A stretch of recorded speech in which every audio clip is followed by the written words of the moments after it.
CC ನ್ಯೂಸ್ಗೆ ಸ್ವಾಗತ. ನಾನು ನರೇಂದ್ರ ಪಾಟೀಲ್. ಇದು ಮುಖ್ಯಾಂಶಗಳು. ಜಗತ್ತಿಗೆ ಸಮಾನತೆ ಸಂದೇಶ ನೀಡಿದ ಬಸವಣ್ಣನವರು ಈಶ್ವರ್ ಖಂಡ್ರೆ. ಭಾರಕಿ ನದಿಯಲ್ಲಿ ಕೊಚ್ಚಿ ಹೋಗಿದ್ದ ವ್ಯಕ್ತಿಯ ಶವ ಪತ್ತೆ. ಸಸಿ ನೆಟ್ಟು ರಕ್ತದಾನ ಮಾಡಿ ಅಭಿಮಾನಿ ಮೆರೆದ ಕಾರ್ಯಕರ್ತರು. ಅಭಿಮಾನಿಗಳಿಂದ ಶಾಸಕ ಪ್ರಭು ಚವ್ಹಾಣ್ ಅಗ್ದೂರಿ ಜನ್ಮದಿನ. ಅಲೆಮಾರಿ ಜನಾಂಗದವರಿಗೆ ಸೌಲಭ್ಯ ಒದಗಿಸಿ ಸ್ಥಳ ಗುರುತಿಸಿ ವರದಿ ಸಲ್ಲಿಸಲು ಅಧಿಕಾರಿಗಳಿಗೆ ಸೂಚಿಸಿದ ಶಿಲ್ಪಾ ಶರ್ಮಾ. ಸೋಮಶೆಟ್ಟಿ ಕಲಾ ಪ್ರತಿಷ್ಠಾನ, ಜಿಲ್ಲಾ ಕನ್ನಡ ಸಾಹಿತ್ಯ ಪರಿಷತ್ ಹಾಗೂ ವಚನ ಸಮೂಹ ಸಂಸ್ಥೆಯಿಂದ ಭಾನುವಾರ ಹಮ್ಮಿಕೊಂಡಿದ್ದ ಸೋಮಶೆಟ್ಟಿ ಆರ್ಟ್ ಗ್ಯಾಲರಿ ಹಾಗೂ ಗುರುಬಸವ ಚಿತ್ರೀಕರಣದ ಗ್ರಂಥ ಲೋಕಾರ್ಪಣೆ ಹಾಗೂ ಅಭಿನಂದನೆ ಸಮಾರಂಭವನ್ನು ಜಿಲ್ಲಾ ಉಸ್ತುವಾರಿ ಸಚಿವ ಈಶ್ವರ್ ಖಂಡ್ರೆ ಉದ್ಘಾಟಿಸಿದರು. ನಂತರ ಅವರು ಮಾತನಾಡಿ, ಜಗತ್ತಿಗೆ ಸಮಾನತೆ ಸಂದೇಶ ನೀಡಿದ ವಿಶ್ವಗುರು ಬಸವಣ್ಣನವರ ಜನ್ಮದಿಂದ ಲಿಂಗೈಕ್ಯವರೆಗಿನ ಚಿತ್ರಕಲಾದ ಸಿ.ಬಿ. ಸೋಮಶೆಟ್ಟಿ ಕಲಾಕೃತಿಯಲ್ಲಿ ಹಿಂದೆಗೆಟ್ಟಿದ್ದು ಮಾದರಿ ಎಂದು ಬಣ್ಣಿಸಿದರು. ಬಸವಣ್ಣನವರ ಪ್ರಮುಖ ಘಟನೆಗಳನ್ನು 124 ಜಳಾವರ ಕಲಾಕೃತಿಗಳು ರಚಿಸಲಾಗಿದೆ. ತಮ್ಮ ಸ್ವಂತ ಖರ್ಚಿನಲ್ಲಿ ಸೋಮಶೆಟ್ಟಿ ಆರ್ಟ್ ಗ್ಯಾಲರಿ ಸ್ಥಾಪಿಸಿದ್ದು ಶ್ಲಾಘನೀಯ ಎಂದರು. ಕಾರ್ಯಕ್ರಮದಲ್ಲಿ ಪೂಜ್ಯ ನಿಜಗುಣ ಸ್ವಾಮೀಜಿ, ಡಾಕ್ಟರ್ ಶಿವಾನಂದ ಸ್ವಾಮೀಜಿ, ಪೂಜ್ಯ ಗುರುಬಸವ ಪಟ್ಟದೇವರು, ಸಿ.ಬಿ. ಸೋಮಶೆಟ್ಟಿ, ವಿಜಯಕುಮಾರ ಸೋನರೆ, ರತ್ನಪ್ರಭಾ ಪಾಟೀಲ್, ವೈದ್ಯ ಸಜ್ಜರ್ ಶೆಟ್ಟಿ ಮತ್ತಿತರರು ಇದ್ದರು. ಓಂ ಶ್ರೀ ಗುರು ಬಸವಲಿಂಗಾಯ ನಮಃ. ಓಂ ಶ್ರೀ ಗುರು ಬಸವಲಿಂಗಾಯ ನಮಃ. ಓಂ ಶ್ರೀ ಗುರು ಬಸವಲಿಂಗಾಯ ನಮಃ. ಓಂ ಶ್ರೀ ಗುರು ಬಸವಲಿಂಗಾಯ ನಮಃ. ಜೋರಾದ ಚಪ್ಪಾಳೆಯೊಂದಿಗೆ ನಾವೆಲ್ಲರೂ ಭಕ್ತಿಪೂರ್ವಕವಾಗಿ ಹೃದಯಾರೆ ಕಾರ್ಯಕ್ರಮಕ್ಕೆ ಪ್ರೋತ್ಸಾಹಿಸೋಣ.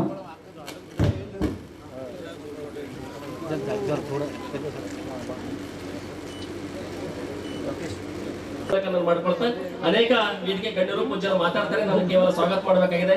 ಒಂದೆರಡು ಮಾತುಗಳನ್ನ ನಾನು ಹೆಚ್ಚಿಗೆ ಆಡಿರುವುದು ಈ ಸಂದರ್ಭದಲ್ಲಿ ತಮ್ಮೆಲ್ಲರಲ್ಲಿ ಕ್ಷಮೆಯನ್ನು ಹೆಚ್ಚಿಸುತ್ತಾ, ನಾನು ಒಂದು ಸರಿ ನಮ್ಮ ರೇವಣ ಸಿದ್ದಪ್ಪ ಮತ್ತು ಅವ್ರ ಟೀಮ್, ಇಡೀ ನಮ್ಮ ಸೋಮಶೆಟ್ಟಿ ಸರ್ ಬಳಗ ಇದೆಯಲ್ಲ, ಕನಿಷ್ಠ ಒಂದು 50 ಜನ ಇಷ್ಟೊಂದು ಕ್ರಿಯಾಶೀಲವಾಗಿ ಒಂದು ವಾರದಿಂದ ಇಡೀ ಎಲ್ಲ ವ್ಯವಸ್ಥೆ ಮಾಡ್ಲಕ್ಕ ಅವರೆಲ್ಲರೂ ಕಾರಣೀಭೂತಾಗಿದೆ. ಅವ್ರ ಜೊತೆ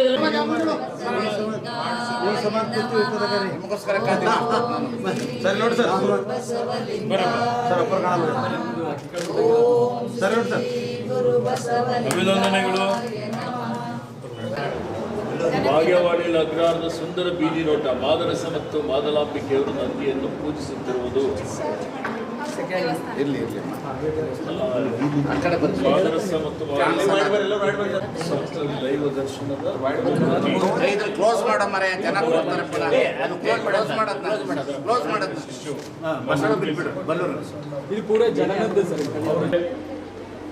ಇವತ್ತು ಇಡೀ ಕರ್ನಾಟಕದ ಮುಕುಟ ಅಂತ ಹೇಳ್ತೀವಿ, ಕಿರೀಟ ಅಂತ ಹೇಳ್ತೀವಿ. ನಮ್ಮ ಜಿಲ್ಲೆ ಸರ್ವಧರ್ಮ ಸಮನ್ವಯ ಇರುವಂತ ಒಂದು ಜಿಲ್ಲೆ. ಸಕಲ ಜೀವಾತ್ಮರಿಗೆ ಲೆಸನ್ನೇ ಬಯಸಿದ ಬಸವಾದಿ ಶರಣರು ಸರ್ವರಿಗೂ ಸಮಬಾಳು ಸಮಪಾಲು ಅಂತ ಹೇಳಿ ವಚನ ಸಾಹಿತ್ಯದ ಮುಖಾಂತರ ಇಡೀ ಜಗತ್ತಿಗೆ ಸಾಮಾಜಿಕ ನ್ಯಾಯ ಕೊಟ್ಟಂತದ್ದು ಈ ಪುಣ್ಯ ಭೂಮಿ. ಇವತ್ತಿಲ್ಲಿ ಅನುಭವ ಮಂಟಪದ ಮುಖಾಂತರ ಒಂದು ರೀತಿಯಲ್ಲಿ ಸಮಸಮಾಜ ನಿರ್ಮಾಣ ಮಾಡಲಿಕ್ಕೆ ಇವತ್ತು ಏನು 12ನೇ ಶತಮಾನದಲ್ಲಿ ಬಸವಾದಿ ಶರಣರು ಇವತ್ತು ಕಲ್ಯಾಣ ಕ್ರಾಂತಿ ಮಾಡಿದ್ರು, ಅದು ಇವತ್ತಿಗೂ ಅದನ್ನು ಕಾರ್ಯಗತ ಮಾಡುವಂಥದ್ದು ಅವಶ್ಯಕತೆ ಇದೆ.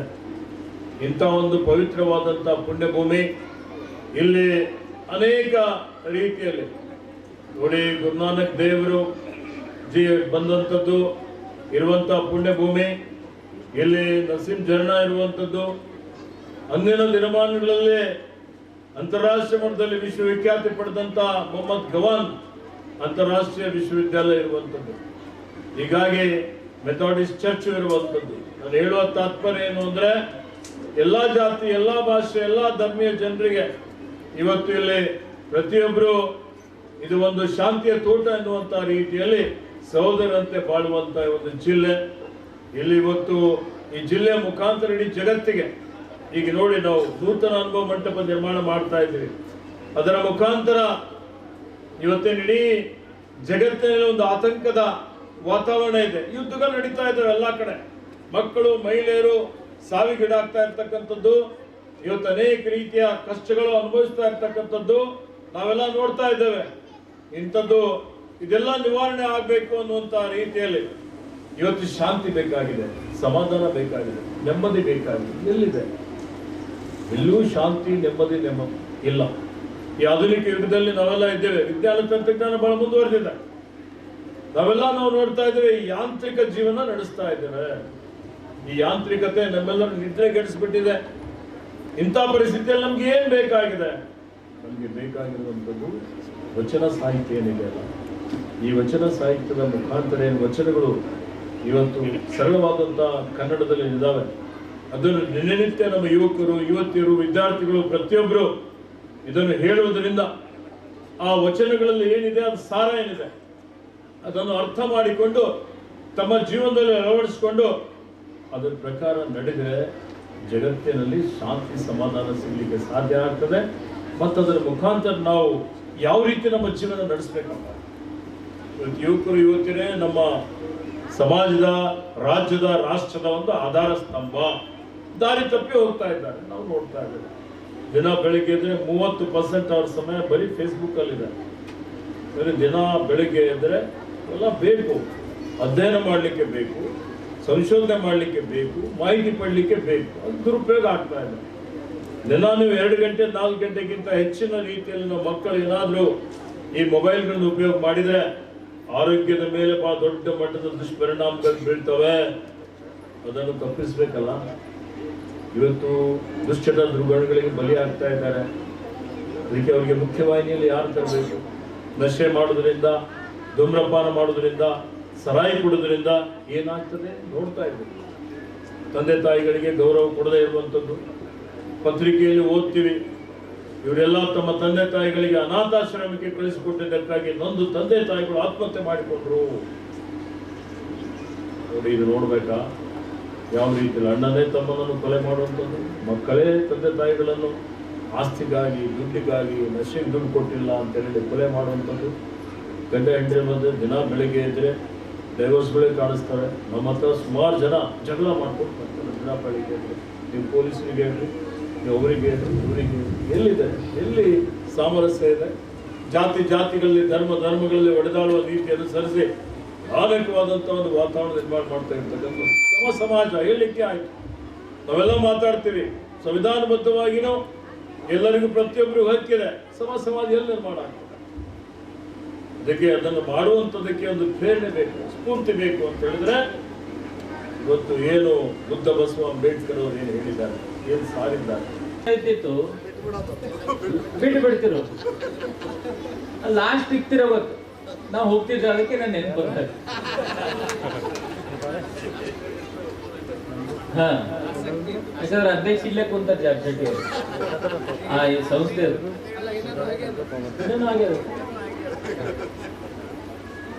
ನಾ ಸಿ ಕ್ಲಾಸ್ ಅಲ್ಲಿ ಇದ್ದೆ. ABCD 5 ಕ್ಲಾಸ್ ಇದ್ದು ಅಲ್ಲಿ 8ನೇ 10ನೇ ತನ. ನಾ ಸಿ ಕ್ಲಾಸ್ ಸ್ಟೂಡೆಂಟ್ ಇದ್ದೆ. ಅವ್ರು ಪ್ರತಿ ಶನಿವಾರ ಕ್ಲಾಸ್ ಇರ್ತಿತ್ತು. ಬಹಳ ಜನ ಅಟೆಂಡ್ ಮಾಡ್ತಾರೆ, ಇಲ್ಲಂತಿಲ್ಲ. ಅವಾಗ ನಡೆದು ಅವ್ರನ್ನ ಅಭಿಮಾನಿ, ಅವ್ರ ಕುಟುಂಬದ್ದು, ನಮ್ದವ್ರದ್ದು ಕುಟುಂಬ ಭಾಳ, ನಮ್ಮ ತಾಯಿ ಜೊತೆ ಭಾಳ ಒಡನಾಟ ಅವ್ರ ಕುಟುಂಬ. ಅವ್ರದ್ದು ಕಾಂಪ್ಲೆಕ್ಸ್ದಲ್ಲಿ ನಾನು ಹೋಮಿಯೋಪತಿಕ್ ಮುಗಿದ್ಮೇಲೆ ಮದುವೆ ಆದ್ಮೇಲೆ ಫಸ್ಟ್ ದವಾಖಾನೆ ಹಚ್ಚಿದ್ದು ಅವ್ರ ಬಲೆ ಸೋಮಶೆಟ್ಟಿ ಕಾಂಪ್ಲೆಕ್ಸ್ದಲ್ಲಿ. ಅವ್ರ ಆಶ್ರಯದಲ್ಲಿ ಬೆಳೆಂತ ಅವಕಾಶ ಅವ್ರ ಕುಟುಂಬದವ್ರು ಮಾಡಿಕೊಟ್ಟಿರೋದಕ್ಕೆ ಹೆಮ್ಮೆಲಿದೀವಿ ಅಂತ ಹೇಳ್ತಾ, ಇದ್ರ ಬಗ್ಗೆ ಸಾಕಷ್ಟು ನಮ್ಮ ನಿಜೋಡಾನ್ ಗುರುಗಳು, ನಮ್ಮ ಹುಲ್ಸೂರಪ್ಪವರು, ಅಕ್ಕ ಗಂಗಾಂಬಿಕವರು, ಮತ್ತೆ ಬೆಂಗಳೂರಿನಿಂದ ಬಂದಂತ ದೂರದ ಕಲಾವಿದರೆಲ್ಲ ಮಾತಾಡ್ತಾರೆ. ನಮ್ಮ ಗುರುಬಸವ ಪಟ್ಟೇದವರು ಕೂಡ ನಾನು ಹೆಚ್ಚಿಗೆ ಮಾತಾಡಲ್ಲ. ಯಾಕಂದ್ರೆ ಯಾವುದೇ ಒಂದು ಬರಹಗಾರರಿಗೆ ಒಂದು ವೈಟ್ ಪೇಜು ಪೆನ್ ಇದ್ರೆ ಸಾಕು, ಮೈಂಡ್ ಓಡ್ತಾ ಇರ್ತದೆ. ಯಾರೇ ಒಬ್ಬ ಕಲಾಕೃತಿ, ಚಿತ್ರಕಲಾ ಪೇಂಟ್ರಿಗೆ ಒಂದು ಬ್ರಷ್ ಮತ್ತೊಂದು ಪೇಂಟಿನ ಒಂದು ಪ್ಲೇಟ್ ಇದ್ರೆ ಸಾಕು, ಅದು ಡೀಪ್ ಮಾಡೋದು ಕೈ ಓಡಿಸ್ತಾ ಇರ್ತಾರೆ. ಯಾವಾಗಿನ ತನ ಅವ್ರು ಬಂದು ನಿಂದ್ರಲ್ಲ, ಯಾವಾಗಿನ ತನ ಕೈ ನಿಂದ್ರಲ್ಲ, ಅಷ್ಟೊತ್ತನ ಕಲಾಕೃತಿ ನಡೀತಾ ಇರ್ತದೆ ನಿರಂತರ. ಅದು ಒಬ್ಬ ಚಿತ್ರಕಲಾ ಪೇಂಟರ್ನ ಅದೊಂದು ಅವ್ರ ಕಲಾ. ಇವಾಗ ಎಲ್ಲರೂ ಅಲ್ಲಿ ಮಾಡಿ ಇಲ್ಲಿ ಬರ್ಬೇಕಿತ್ತು, ಯಾಕಂದ್ರೆ ಅಲ್ಲಿ ನೋಡಿದ್ಮೇಲೆ ಇಲ್ಲಿ ಮಾತಾಡ್ಬೇಕಿತ್ತು ನಾವು. ಈಗ ಇಲ್ಲಿ ನೋಡಿ ಅಲ್ಲಿ ಮಾತಾಡಕ್ ಆಗಲ್ಲ ನಮಗೆ. ಅವ್ರ ಕಲಾಕೃತಿ ಅಲ್ಲಿ ನೋಡಿ ಮನೆಗೆ ಹೋಗ್ಬೇಕಂತ ನಾವೆಲ್ಲರೂ, ನಾವು ಸ್ಪೆಷಲಿ ಯೂಶಲಿ ಅದು ಉದ್ಘಾಟನೆ ಮಾಡಿ ಇಲ್ಲಿ ಬಂದ್ರೆ ಯಾವ ಕಲಾ ಚೆನ್ನಾಗಿದೆ, ಯಾವುದು ಬಸವಣ್ಣವ್ರ ಬಗ್ಗೆ ಆಗಲಿ, 12ನೇ ಶತಮಾನ ಬಸವಾದಿ ಶರಣರ ಬಗ್ಗೆ ಆಗಲಿ, ಅಮರ ಗಳಂಗಳರ ಬಗ್ಗೆ ಆಗಲಿ, ಇನ್ನಿತರ ಮಹಾನುಭಾವಗಳ ಪೇಂಟ್ ನೋಡಿ ಇಲ್ಲಿ ಒಂದೆರಡು ಮಾತಾಡ್ಬೇಕಂತ ನಮ್ಗನ್ಸಿತ್ತು. ಜಿಲ್ಲೆ ಉಸ್ತುವಾರಿ ಸಚಿವರು ಬೇರೆ ಕಾರ್ಯಕ್ರಮದಲ್ಲಿ ಪಾಲ್ಗೊಂಡಿದ್ದ ಕಾರಣ ಮೊದಲು ಇದು ಉದ್ಘಾಟನೆ ಮಾಡಿ ಆಮೇಲೆ ಕಲಾಕೃತಿ ನೋಡುವಂಥ ಅವಕಾಶ ನಮ್ಮೆಲ್ಲರಿಗೆ ಸಿಕ್ತಂತ ಈ ದಿನ ಹೇಳಿ 12ನೇ ಶತಮಾನ ನಡೆದು ಇಲ್ಲಿವರೆಗೆ, ಯಾಕಂದ್ರೆ ಅವರು ಅಪ್ಪಟ ಬಸವಾಭಿಮಾನಿ, ಅವರು ಇಡೀ ಕುಟುಂಬನೇ, ಅವ್ರ ಅಣ್ಣವರಾಗ್ಲಿ, ನಮ್ಮ ಮೆಡಿಕಲ್ದಾಗ ಕೂಡೋರು ಅಣ್ಣವರಾಗ್ಲಿ, ರಿಟೈರ್ಡ್ ಟೀಚರ್ ಆಗಲಿ, ಅವ್ರ ಇಡೀ ಕುಟುಂಬ ಬೀದರ್, ಬೆಂಗಳೂರು, ಧಾರವಾಡ ಎಲ್ಲ ಕಡೆ ಅವ್ರ ಕುಟುಂಬ ಅವರಿಗೂ ಇರ್ತಾರೆ. ಶಾಂತ ಸ್ವಭಾವ, ಅವ್ರ ಕುಟುಂಬ ಶಾಂತ ಸ್ವಭಾವ. ನಾವು ಚಿಕ್ಕನ್ ಹಿಡಿದವ್ರಿಗೆ ನೋಡ್ತಾ ಇರ್ತೀನಿ, ಅವ್ರವ್ರ ಕುಟುಂಬದವ್ರಿಗೆ ಯಾರು ತಂಟೆಗೆ ಹೋಗಿದಿಲ್ಲ ತಾವು ಬಲ, ತಮ್ಮ ಕೆಲಸ ಬಲ ಅಂದ್ರ ಬಹಳ ಜನರಿಗೆ ಏನ್ ಬಿಡಪ್ಪ ಆರ್ಟ್ ಮಾಸ್ತರು ಅನ್ನತಕ್ಕಂಥ ಒಂದು ಶಬ್ದ ಅಷ್ಟೇ. ಚಿತ್ರ ಬರೆಯಕ್ಕೆ ಬರ್ತದ, ಬರ್ದಾರ, ಕಲಾವಿದರಿಗೆ ಗೊತ್ತಿದೆ, ಬರೆದಿದ್ದಾರೆ. ಯಾಕಂದ್ರೆ ನಾನು ನೋಡಿದ್ದೇನೆ ಬಹಳ ಜನರನ್ನು. ಯಾವುದಾದ್ರು ಒಂದು ಚಿತ್ರ ಗ್ಯಾಲರಿಗೆ ಹೋದಾಗ ಈಗ ನೋಡ್ಕೊಂಡು ಹೋಗ್ಬಿಡ್ತೀವಿ ಅಷ್ಟೇ. ಅದನ್ನ ಮೀರಿದ ನಮ್ಮ ದೃಷ್ಟಿ ನಮಗೆ ಗೊತ್ತಾಗೋದಿಲ್ಲ. ಆದರೆ ಈ ನಾಡಿನೊಳಗಡೆ ಈ ಕಲೆ ಅನ್ನತಕ್ಕಂಥದ್ದು ಇದೆಯಲ್ಲ, ಈ ಕಲೆ ಇವತ್ತು ನಾವು ನೀವು ಇಲ್ಲಿ ಇದ್ದೇವೆ ಅಂತ ಹೇಳೋದಾದ್ರೆ, ಇತಿಹಾಸವನ್ನು ಗುರುತಿಸುವಂತ ವ್ಯವಸ್ಥೆ ಯಾವುದಾದ್ರೂ ಇದ್ರೆ ಅದು ಕಲೆಗಳ ಮುಖಾಂತರ ಅನ್ನತಕ್ಕಂಥದ್ದನ್ನ ಬಹಳ ಚೆನ್ನಾಗಿ ನಾವು ಗಮನದಲ್ಲಿ ಇಟ್ಕೊಳ್ಬೇಕಾಗಿದೆ. ಕಲೆ ಅನ್ನೋದಿಲ್ಲದೆ ಹೋಗಿದ್ರೆ ನಾವು ಏನು ಇತಿಹಾಸವನ್ನು ನೋಡ್ಲಿಕ್ಕೆ ಸಾಧ್ಯ ಇರ್ತಿಲ್ಲ. ಅಕ್ಷರ ಬರುವ ಪೂರ್ವದಲ್ಲಿ ಇತಿಹಾಸವನ್ನು ನೋಡುವುದೇ ಕಲೆಗಳಿಂದ. ಅಕ್ಷರ ಉತ್ಪತ್ತಿ ಆಗುವ ಪೂರ್ವದಲ್ಲಿ ನಾವು ಈ ಜಗತ್ತಿನ ಇತಿಹಾಸವನ್ನು ನೋಡುವುದೇ ಹರಪ್ಪ ಮೊಹಂಜಾದರ ಕಾಲಗಳಿಂದನೂ ಸಹ ವಸ್ತುಗಳ ಮೇಲೆ. ವಸ್ತುಗಳು ಮತ್ತು ಕಲೆಗಳು ಏನು ಈ ಜಗತ್ತಿನ ಚರಿತ್ರೆಯನ್ನ ಇಟ್ಟಿದೆ ಅನ್ನತಕ್ಕಂಥದ್ದನ್ನು ನಾವು ಸ್ವಲ್ಪ ಅವಲೋಕಿಸಬೇಕಿದ್ದು ಸಾಮಾನ್ಯವಾದ ವೇದಿಕೆ ಅಲ್ಲ ಇದು. ಅಥವಾ ಅಭಿನಂದನೆಯನ್ನು ಸಲ್ಲಿಸಿ ಹೋಗ್ತಕ್ಕಂಥ ವೇದಿಕೆ. ಒಂದು ಶಾಲ ಹಾಕಿ, ಒಂದು ಹಾರ ಹಾಕಿ ಬಹಳ ಚಲೋ ಮಾಡಿದ್ರಿ ಅಂತ ಹೇಳ್ತಕ್ಕಂಥದ್ದು ಅದು ಶಬ್ದವಾಗ್ತದೆ ಅಷ್ಟೇ ಹೊರತು ಪೂರ್ಣವಾದಂಥ ವಿರಾಮದ ಬದುಕಿಗೆ ಕೊಡುವಂಥ ಕಲೆಯ ಗೌರವ ಆಗುವುದು. ಕಲೆ ಅನ್ನತಕ್ಕಂಥದ್ದನ್ನು ನಾವು ಇತಿಹಾಸದಲ್ಲಿ ನೋಡಬೇಕು. ಬಹಳ ಮುಖ್ಯವಾಗಿ ನನಗೆ ಸೋಮಶೆಟ್ಟಿ ಅವರನ್ನ ನೋಡಿದ್ರೆ ಬಹಳ ದಿವಸದ ನಂತರ ನಮ್ಮ ನಾಡಿನ ಹಿರಿಯ ಕಲಾವಿದರಾಗಿರ್ತಕ್ಕಂತಹ, ಬಹಳ ದೊಡ್ಡ ಕಲಾವಿದರಾಗಿರ್ತಕ್ಕಂತಹ ಕಲಾಕುಂಚ ಬ್ರಹ್ಮಚೆಟ್ಟಿಯ ನಂತರ ಸೋಮಶೇಖರ ಶೆಟ್ಟಿ ಅವ್ರನ್ನ ನಾವು ನೋಡ್ತಾ ಇದ್ದೇವೆ ಅನ್ನತಕ್ಕಂಥ. ಭಾಡ್ ಸಂಘ ಮತ್ತು ನಾರದ ಸಂಗಮ ನಡುವೆ ಹರಿಯುವ ಮಾಂಜರಿ ನದಿಯಲ್ಲಿ ಕೊಚ್ಚಿ ಹೋಗಿದ್ದ ನಾಮದೇವ್ ಭೀಮರಾಜ್ ಹರಕೆ ಅವರ ವಯಸ್ಸು 65. ಅವರ ಶವ ಶನಿವಾರ ಪತ್ತೆಯಾಗಿದೆ. ತಾಲೂಕಿನ ಗಡಿಭಾಗದ ಭಾಡ್ಸಾಂಗ ಗ್ರಾಮದ ನಾಮದೇವರು ಗುರುವಾರ ಮಾಂಜರಿ ನದಿಯಲ್ಲಿ ಏಕಾಏಕಿ ಹರಿವು ಹೆಚ್ಚಾಗುವುದನ್ನು ಕೊಚ್ಚಿ ಹೋಗಿದ್ದರು. ಅವರು ಪತ್ತೆಗಾಗಿ ಅಗ್ನಿಶಾಮಕ ಸಿಬ್ಬಂದಿ ಗುರುವಾರದಿಂದಲೇ ಶೋಧ ಆರಂಭಿಸಿದ್ದರು. 36 ಗಂಟೆಗಳ ಶೋಧ ಕಾರ್ಯದ ನಂತರ ನದಿಯಲ್ಲಿ ಕೊಚ್ಚಿ ಹೋಗಿದ್ದ ನಾಮದೇವ್ ಅವರ ದೇಹ ಪತ್ತೆಯಾಗಿದೆ. ಕೊಚ್ಚಿಕೊಂಡು ಹೋದ ಸ್ಥಳದಿಂದ ಸುಮಾರು 3 ಕಿಲೋಮೀಟರ್ ದೂರದಲ್ಲಿ ವ್ಯಕ್ತಿಯ ಮೃತದೇಹ ಪತ್ತೆಯಾಗಿದೆ ಎಂದು ತಹಸೀಲ್ದಾರ್ ಮಲ್ಲಿಕಾರ್ಜುನ ವಡನ್ಕೇರಿ ತಿಳಿಸಿದರು. ಭಾರತೀಯ ಗ್ರಾಮೀಣ ಪೊಲೀಸ್ ಠಾಣೆಯಲ್ಲಿ ಪ್ರಕರಣ ದಾಖಲಾಗಿದೆ. ಮಾಜಿ ಸಚಿವರು ಹಾಗೂ ಔರಾದ್ ಬಿ ಶಾಸಕರಾದ ಪ್ರಭು ಬಿ ಚೌಹಾಣ್ ಅವರು 56ನೇ ಜನ್ಮದಿನವನ್ನು ಅಭಿಮಾನಿ ಬಳಗದವರು ಔರಾದ್ ಬಿ ಪಟ್ಟಣದ ಡಾಕ್ಟರ್ ಗುರುಪಾದಪ್ಪ ನಾಮಪಳ್ಳಿ ಕಲ್ಯಾಣ ಮಂಟಪದಲ್ಲಿ ಭಾನುವಾರ ವಿಜೃಂಭಣೆಯಿಂದ ಆಚರಿಸಿದರು. ಬೆಳಗ್ಗೆ ಹಂಸಬಾಯಿ ತಾಂಡದಲ್ಲಿರುವ ಇಚ್ಛಾಪೂರ್ತಿ ಮಾತಾ ಜಗದಂಬ ದೇವಸ್ಥಾನದಲ್ಲಿ ವಿಶೇಷ ಪೂಜೆ ಸಲ್ಲಿಸಿದರು. ನಂತರ ಔರಾದ್ ಬಿ ಪಟ್ಟಣದ ಅಮರೇಶ್ವರ ದೇವಸ್ಥಾನಕ್ಕೆ ಕುಟುಂಬ ಸಮೇತ ಭೇಟಿ ನೀಡಿ ವಿಶೇಷ ಪೂಜೆ ಸಲ್ಲಿಸಿದರು. ನಂತರ ಡಾಕ್ಟರ್ ಗುರುಪಾದಪ್ಪ ನಾಮಪಳ್ಳಿ ಕಲ್ಯಾಣ ಮಂಟಪಕ್ಕೆ ತೆರಳಿ ಸಸಿ ನೆಟ್ಟು ಗೋಪೂಜೆ ನೆರವೇರಿಸಿ ಕಾರ್ಯಕ್ರಮ ವೇದಿಕೆಗೆ ಆಗಮಿಸಿದರು. ನಂತರ ಶಾಸಕ ಅಭಿಮಾನಿ ಬಳಗ ವತಿಯಿಂದ ತರಿಸಲಾದ ಕೇಕ್ ಕತ್ತರಿಸಿ ಸಾಲು ಹೂಗಾರಗಳೊಂದಿಗೆ ಶಾಸಕ ಪ್ರಭು ಚೌಹಾಣ್ ಹಾಗೂ ಧರ್ಮಪತ್ನಿಗೆ ಸನ್ಮಾನಿಸುವ ಮೂಲಕ ಜನ್ಮದಿನ ಶುಭಾಶಯ ಕೋರಲಾಯಿತು. ನಂತರ ಒಬ್ಬರೊಬ್ಬರಾಗಿ ಆಗಮಿಸಿ ಶುಭ ಕೋರಿದರು. ಈ ವೇಳೆ ಮಾತನಾಡಿದ ಶಾಸಕರು, ಅಭಿಮಾನಿಗಳು ಮತ್ತು ಕಾರ್ಯಕರ್ತರು ನನ್ನ ಮೇಲೆ ಇಟ್ಟಿರುವ ಪ್ರೀತಿಗೆ ಸದಾ ಭಾರಿಯಾಗಿದ್ದೇನೆ. ಜನ್ಮದಿನಕ್ಕಾಗಿ ರೋಗಿಗಳಿಗೆ ಹಣ್ಣು ಹಂಪಲು ವಿತರಿಸುವುದು, ಹಳ್ಳಿಯಲ್ಲಿ ಸಸಿ ನಡೆಸುವುದು, ರಕ್ತದಾನ ಮಾಡುವುದು ಸೇರಿದಂತೆ ವಿವಿಧ ರೀತಿಯ ಅಭಿಮಾನಿ ವ್ಯಕ್ತಪಡಿಸಿದ್ದಾರೆ. ಈ ಪ್ರೀತಿಗಿಂತ ನನಗೆ ಮತ್ತೇನು ಬೇಕಿಲ್ಲ, ಈ ಪ್ರೀತಿಗೆ ಆಭಾರಿಯಾಗಿದ್ದೇನೆ ಎಂದರು. 56ನೇ ಜನ್ಮ ದಿನೋತ್ಸವ ಈ ಕ್ಷೇತ್ರದ ಹೆಮ್ಮೆಯ ಜನಸ್ನೇಹಿ ಜನಪ್ರಿಯ ಜನಾನುರಾಗಿ ಪ್ರಭು ಪಿ ಚವ್ಹಾಣ್ ಅವರ 56ನೇ ಜನ್ಮ ದಿನೋತ್ಸವದ ಚುರುಕುಗಳಿದ್ದಾರೆ. ಅವರಾಗಿನ ಅಮರೇಶ್ವರದ ಪುಣ್ಯ ಕ್ಷೇತ್ರದ ಜನತೆಯ ಜನಾನುರಾಗಿ ಹೆಮ್ಮೆಯ ಹೃದಯವಂತರು ಯುವಕರು ನಮ್ಮ ನೆಚ್ಚಿನ ಶಾಸಕರು ಕ್ಷಮಾಶ್ರೀ ಪ್ರಭು ಪಿ ಚವ್ಹಾಣ್ ಅವರು ಭೂತರು ಜಿಲ್ಲಾಧ್ಯಕ್ಷರು ಹಾಗೂ ಎಲ್ಲ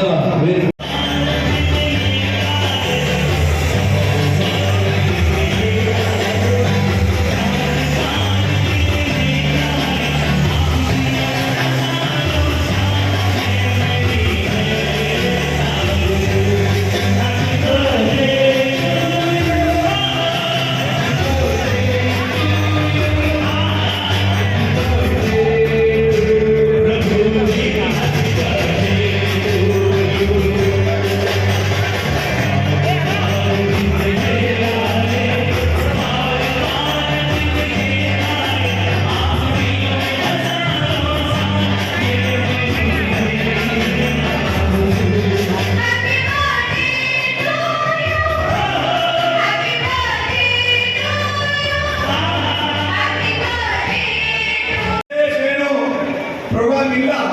ಆದರೆ ತಾವು ಈಗ ಬಿದ್ದಿರಿಕೆ ಆಗಿದೆ ಒಂದನೇ ಭಾಳ ಕೆಲಸ ನನಗೆ ರೈತರು ಮಾಡ್ತಾ ಇದ್ದಾರ. ಆದರೆ ತಾವನ್ನ ವಿಶ್ವಾಸ ಮಾಡಿದಾಗ ಬಂದಿರಿ, ಅದಕ್ಕಾಗಿ ಹಾರ್ದಿಕ ಸ್ವಾಗತ ಮಾಡ್ತೀವಿ ಎಲ್ಲ ಮಹಾಜನರಿಗೆ. ನಮ್ಮ ಮಹಾಜನತ ಅವರು ಅವರಾದಿಂದ ಮಾತಿನಿಂದ ನಮ್ಮ ಮತದಾರ ಪ್ರಭು ಅವರು ಎಷ್ಟು ನಮ್ಮ ಆಶೀರ್ವಾದ ಮಾಡ್ಯಾರ, ನಾಲ್ಕು ಆಶೀರ್ವಾದ ಮಾಡ್ಯಾರ. ಬಹಳ ಬದ್ಧತೆ ಇದೆ. ಹಾಗೆ ನೋಡಿದ್ರೆ ಇರುವುದ ಪರವಾಗಿಲ್ಲ ಇಲ್ಲ, ಬಹಳ ಕೆಲಸ ಇದೆ ಊರಿನಲ್ಲಿ. ಆದರೆ ತಾವು ಸೋತ ಪಕ್ಷದಿಂದ ತಾವು ಊಟಪಾಠಗಳು ಮಾಡ್ತಾ ಇದ್ದೀರಿ, ಬ್ಯಾನರ್ ಮಾಡಿದಿರಿ, ಪೇಪರ್ನಲ್ಲಿ ಅಡ್ವರ್ಟೈಸ್ ಕೊಟ್ಟಿದ್ದೀರಿ. ಆಮೇಲೆ ನಮ್ಮ ಊಟಪಾಠ ದಿವಸ ಪ್ರತಿ ಊರಿನಲ್ಲಿ ಗಿಡ ಸಸಿಗಳು ಪ್ರೋಗ್ರಾಮ್ ಮಾಡಿದಿರಿ, ಗೋಮಾತಾ ಪೂಜಾ ಮಾಡಿದಿರಿ. ಬಹಳ ಖುಷಿ ಆಗ್ತಾ ಇದೆ. ಆಮೇಲೆ ನಿನ್ನೆ 5 ತಾರೀಕಿಗೆ ಪ್ರತಿ ಊರಿನಲ್ಲಿ ಹೋಗಿ ಕಾರ್ಯಕರ್ತ ನಮ್ಮ ದೇವರ ಟೀಮ್ ಹೋಗಿ ಗಿಡ ತಾವು ಹಚ್ಚಿದಿರಿ. ಅದಕ್ಕಾಗಿ ಬಹಳ ಖುಷಿ ಆಗ್ತಾ ಇದೆ. ನಮ್ಮ ಹುಟ್ಟಾಹಬ್ಬದ ದಿವಸ ನಾನು ಅಷ್ಟೇ ವಿನಂತಿ ಮಾಡ್ತಾ ಇದ್ದೀನಿ, ಇನ್ನು ಯಾರ್ಯಾವ ಗಿಡ ಹಚ್ಚಿರಿ ಮುಂದಿನ ವರ್ಷ ತಾವು ಗಿಡರು ಗಿಡ ಹಚ್ಚಿದ್ರಿ ಅವರು ದೇಖಭಾಲ್ ಆಗಬೇಕು. ಮುಂದಿನ ವರ್ಷ ಗಿಡ ವರ್ಷ ಉಠಾವ ಆಗಬೇಕು, ಗಿಡ ಉಠಾವ ಆಗಬೇಕು ಮಾಡ್ತೀರಿ.